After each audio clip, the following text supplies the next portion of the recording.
আসসালামু আলাইকুম। আশা করছি সবাই ভালো আছেন। ট্যালেন্ট পুল চ্যানেলের পক্ষ থেকে সবাইকে স্বাগত। তৃতীয় শ্রেণীর আমার বাংলা বই এই বইয়ের পার্ট 12 বালুচরে একদিন এই গল্পটি আজকে আমরা পড়বো এবং এখানে যে অনুশীলনীতে যে প্রশ্নগুলো আছে সেগুলোর উত্তর করব। দেখার জন্য সম্পূর্ণ ভিডিওটি অবশ্যই দেখতে হবে। আর প্রথম শ্রেণী থেকে পঞ্চম শ্রেণী পর্যন্ত সকল বিষয়ের প্রথম প্রান্তিক মূল্যায়নের সিলেবাস অনুযায়ী প্রতিটি পাঠের ভিডিও পাওয়ার জন্য চ্যানেলটি সাবস্ক্রাইব করে পাশে থাকবেন। আজকে আমরা পড়ব পার্ট 12 বালুচরে একদিন। ঢাকা থেকে অনেক দূরের ছোট্ট একটা গ্রাম, নাম তার অচিনপুর। সেই গ্রামে তিথিদের বাড়ি। গ্রীষ্মের ছুটিতে ওরা গ্রামে বেড়াতে আসে, অর্থাৎ প্রতি বছর ছুটিতেই তারা বেড়াতে আসে। এবারও ওরা বেড়াতে এসেছে। গ্রামে এলে তিথি মন ভরে প্রকৃতি দেখে। সবুজ সুন্দর এই গ্রামে আছে কত গাছ, কত পাখি উড়ে যায় আকাশের পথে। সুপারি গাছের সারির মধ্য দিয়ে উঁকি দেয় সকালের সূর্য। গ্রামের পাশ দিয়ে বয়ে গেছে নদী। নাদের চাচা বলেছেন নদীর চরে পাখিদের মেলা বসে। তিনি একজন জেলে, মাছ ধরতে চলে যান একেবারে মাঝ নদীতে। ওইখানেই তিনি দেখেছেন শত শত পাখি। নৌকার মাঝি গণেশ কাকা বলেছেন পাখিরা মাছ ধরে। সাদা বকগুলো চুপ করে বসে থাকে, মাছ দেখলেই খপ করে ধরে। তিথি ইনবক্স এবং কমেন্টে পাওয়া অনেক অনুরোধের সম্মান জানাতেই অবশেষে শুরু হচ্ছে আমাদের প্রথম অনলাইন গাইডিং ব্যাচ। ইউটিউব ভিডিওতে শেখা যায় ঠিকই, কিন্তু সরাসরি প্রশ্ন করার সুযোগ থাকে না। তাই আপনাদের বাচ্চাদের ছোট ছোট সব সমস্যার সমাধান আর জিজ্ঞাসার উত্তর দিতেই লাইভ ক্লাসের এই উদ্যোগ। রেজিস্ট্রেশন লিঙ্ক প্রতিটা ভিডিওর ডেসক্রিপশনে থাকবে, লিঙ্কে গিয়ে ফর্ম পূরণ করে নিতে পারেন। তারপরে আমরাই যোগাযোগ করব। সব গল্প শুনে মনে মনে ভাবে, আহা যদি আমিও যেতে পারতাম। গণেশ কাকা বলেছেন একদিন আমাকে নিয়ে যাবেন, অর্থাৎ নদীতে ঘুরতে নিয়ে যাবেন একদিন নৌকায়। এক সকালে গণেশ কাকা সত্যি নৌকা নিয়ে হাজির। বাবা বললেন চলো ঘুরে আসি। নদীর তীর ধরে নৌকা চলছে। দূর থেকে দেখা যাচ্ছে মসজিদের মিনার, দেখা যাচ্ছে গ্রামের বাজার, বটতলা, মাঠ, মন্দির। একটু পেরুতেই চোখে পড়ল কুমারপাড়া। নৌকায় উঠলেন বাবার বন্ধু মধুপাল। তিনি মাটি দিয়ে শখের হাঁড়ি বানান। রঙিন হাঁড়িগুলো দেখতে খুব সুন্দর। মধু কাকা তিথিকে দুটি রঙিন হাঁড়ি দিলেন, বললেন বাসায় সাজিয়ে রেখো। পরের পৃষ্ঠায় দেয়, আর একটু এগোতেই তীর থেকে ডাক দিলেন হামিদ চাচা। তিনি গ্রামের স্কুলের শিক্ষক। গণেশ কাকা নৌকা থামালেন। বাবা হামিদ চাচাকে বললেন চলো বেরিয়ে আসি। হামিদ চাচা নৌকায় উঠতে উঠতে বললেন চলো যাই, ঝড় বাদলের দিন, তাড়াতাড়ি ফিরতে হবে। নৌকা আবার চলতে শুরু করলো। তিথি দেখলো টলটল করছে নদীর জল। ভয়ে ভয়ে সে নদীর জলে হাত দিল। কি শীতল! নদীর পানি কিন্তু অনেক ঠান্ডা থাকে, সেটাই ও বলেছে। অল্প সময়ের মধ্যে ওরা পৌঁছে গেল নদীর চরে। সুন্দর এক দ্বীপের মতো বালুচর। চরের চারদিকে কাটাছোপ ঘাস আর কাশবন। খুঁটে খুঁটে পোকা খাচ্ছে শালিক। ঘাড় বাঁকা করে এক পায়ে দাঁড়িয়ে আছে সাদা বক। নলখাগড়ার ঝোপে চুপচাপ বসে আছে মাছরাঙা। হঠাৎ পূব দিক থেকে উড়ে এলো এক ঝাঁক পাখি। গণেশ কাকা বললেন ওই দেখো গাংচিল। তিথি চিৎকার করে উঠল, বাহ কি সুন্দর! চরের পশ্চিম দিক থেকে কে যেন এগিয়ে আসছে। আরে আরে, এ তো দেখি নাদের চাচা। তার ঝুড়ি ভর্তি মাছ, পাবদা, পুঁটি আর একটা মাঝারি আকারের বোয়াল। তাজা মাছগুলো এখনো নড়ছে। তিথি অবাক হয়ে মাছ দেখল। নাদের চাচা সবাইকে দুপুরে খাওয়ার দাওয়াত দিলেন। গণেশ কাকা বললেন ফিরতে হবে। হামিদ চাচা আকাশের দিকে তাকালেন।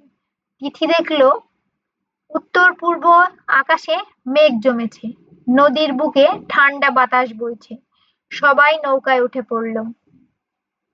গণেশ কাকা দ্রুত বৈঠা চালালেন, নাদের চাচা তুলে নিলেন আরেকটি বৈঠা, দুজনে নৌকা বেয়ে ছুটে চললেন গ্রামের দিকে।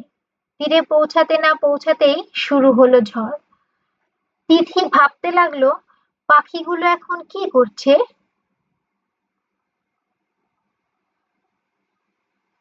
তারপরের পৃষ্ঠায় আমরা দেখি শব্দ শিখি। এখানে কিছু শব্দের অর্থ লেখা আছে। উকি দেওয়া অর্থ আড়াল থেকে দেখা, মিনার অর্থ দালানের উঁচু চূড়া, বাদল অর্থ বৃষ্টি, চর অর্থ নদীতে তৈরি হওয়া বালুময় ভূমি, নলখাগড়া অর্থ নলের মতো লম্বা ঘাস। অনুশীলনী ১ দাগ, শব্দগুলো পাঠ থেকে খুঁজে বের করি এবং শব্দের অর্থ বলি। এই উকি দেওয়া গল্পের মধ্যে কোথায় লেখা আছে সেখানে খুঁজে বের করতে বলছে। তাহলে উকি দেওয়া কোথায় আছে?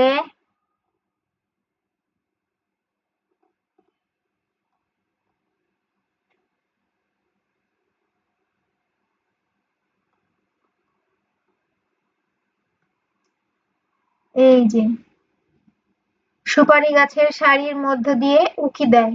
এই যে, তাহলে এটা দেখাবে এভাবে। তারপর যে জিজ্ঞেস করে উকি দেওয়ার অর্থ কি? উকি দেওয়ার অর্থ আড়াল থেকে দেখা। তারপরে মিনার অর্থ দালানের উঁচু চূড়া, বাদল অর্থ বৃষ্টি, চর অর্থ নদীতে তৈরি হওয়া বালুময় ভূমি, নলখাগড়া অর্থ নলের মতো লম্বা ঘাস। তারপরে ২ দাগে শব্দ দিয়ে বাক্য লিখি। মিনার, ঝাঁক, চর, টলটল। ক, নদীর জল টলটল করছে। খ, মসজিদের মিনার থেকে ভেসে আসছে আজানের ধ্বনি। গ, পানি কমে যাওয়ায় নদীতে চর পড়েছে। ঘ, গাছের ডালে এক ঝাঁক পাখি বসে আছে। তাহলে প্রথমটা হবে টলটল, পরে মিনার, চর, ঝাঁক। ৩ দাগে ডান পাশ থেকে শব্দ নিয়ে খালি জায়গায় পূরণ করি। ক, সুপারি গাছের সারির মধ্য দিয়ে উঁকি দেয় সকালের সূর্য। খ, নদীর চরে পাখিদের মেলা বসে। গ, টলটল করছে নদীর পানি। ঘ, ঘাড় বাঁকা করে এক পায়ে দাঁড়িয়ে আছে সাদা বক। এই নীল কালি দিয়ে যেগুলো লেখা এগুলো কিন্তু আমি তোমাদের বোঝার সুবিধার্থে লিখে দিয়েছি। তোমরা সুন্দর করে এগুলো খাতায় লিখবে এবং ভালোভাবে পড়বে যাতে মনে থাকে। পরীক্ষায় শূন্যস্থান কিন্তু লিখতে আসে। ৪ দাগ বিপরীত শব্দ, এগুলো ভালো করে মুখস্থ করতে হবে। গ্রাম, শহর, সাদা, কালো, শীতল, উষ্ণ, পরিষ্কার, নোংরা, দূর, নিকট, অল্প, বেশি। ৫ দাগ সঠিক উত্তরটি বলি ও লিখি। তিথির গ্রামের নাম কি হবে? অচিনপুর। তাহলে উত্তর হবে খ, অচিনপুর। নদীর চরে পাখিদের মেলা বসার কথা বলেছেন নাদের চাচা। উত্তর হবে গ, নাদের চাচা। মাটি দিয়ে শখের হাড়ি বানান মধু কাকা। উত্তর হবে গ, মধু কাকা। নলখাগড়ার ঝোপে চুপচাপ বসে আছে মাছরাঙা। উত্তর হবে ক। যে ঘটনাটি আগের অর্থাৎ বর্তমান সময় বোঝাচ্ছে না, আগের সময় বোঝাচ্ছে, কোনটি হবে? তিনি দাওয়াত দিয়েছিলেন, অনেক আগে দিয়েছিলেন সেটা বুঝিয়েছে, তাহলে এটা আগের ঘটনা। উত্তর হবে ঘ। তারপরের পৃষ্ঠায় আছে ৬ দাগ, বুঝে নিই।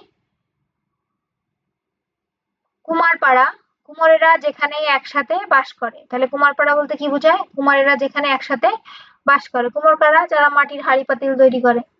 শখের হাঁড়ি, ছবি আঁকা রঙিন হাঁড়ি, যে হাঁড়িগুলোতে ছবি আঁকা থাকে সেগুলোকে বলা হয় শখের হাঁড়ি। দ্বীপ, চারিদিকে পানি দিয়ে ঘেরা ভূখণ্ড, অর্থাৎ চারপাশে পানি, মাঝখানে একটা ভূখণ্ড যেটা বালির তৈরি। নদীর মাঝেই বেশি, নদী সমুদ্রের মাঝেও হয়। ৭, মুখে মুখে উত্তর বলিও লিখি। গ্রামের প্রকৃতি তিথির কেমন লাগে? উত্তর, গ্রামের সবুজ প্রকৃতি ও স্নিগ্ধ পরিবেশ তিথির খুব ভালো লাগে। খ, নৌকায় করে তিথিরা কোথায় গেল? উত্তর, নৌকায় করে তিথিরা নদীর চরে ঘুরতে গেল। গ, নাদের চাচার ঝুড়িতে কি কি মাছ ছিল? উত্তর, নাদের চাচার ঝুড়িতে পাবদা, পুঁটি আর মাঝারি আকারের একটি বোয়াল ছিল। ঘ, তিথি কেন পাখিদের জন্য ভাবছিল? উত্তর, আকাশে কালো করে মেঘ জমায় এবং ঝড় আসার সম্ভাবনা দেখে তিথি পাখিদের বাসস্থানের কথা ভেবে চিন্তিত ছিল। ও ঝড়ের সময় পাখিরা কি করে? উত্তর, ঝড়ের সময় পাখিরা ডানা ঝাপটায় এবং গাছের ডালে বা কোঠরে নিরাপদে আশ্রয়ে লুকিয়ে থাকার চেষ্টা করে।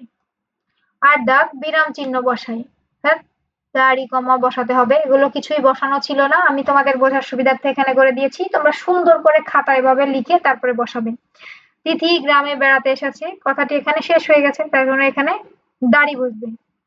কি ঠান্ডা হাওয়া, এখানে আশ্চর্যবোধক চিহ্ন। তিথি কোথায় থাকে? প্রশ্ন করা হয়েছে, এখানে হবে প্রশ্নবোধক চিহ্ন। আর গণেশ কাকা বললেন, এখানে কমা, ফিরতে হবে, এখানে দাড়ি। ঠিক আছে, তাহলে আজকে আমরা পড়লাম পার্ট 12 প্রথম প্রান্তিক মূল্যায়নে এই পর্যন্তই আছে। তৃতীয় শ্রেণীর প্রথম প্রান্তিক মূল্যায়নের অন্যান্য সকল বিষয়ের প্রতিটি পাঠের ভিডিও পাওয়ার জন্য চ্যানেলটি সাবস্ক্রাইব করে পাশে থাকবেন। আজ এ পর্যন্তই। আল্লাহ হাফেজ।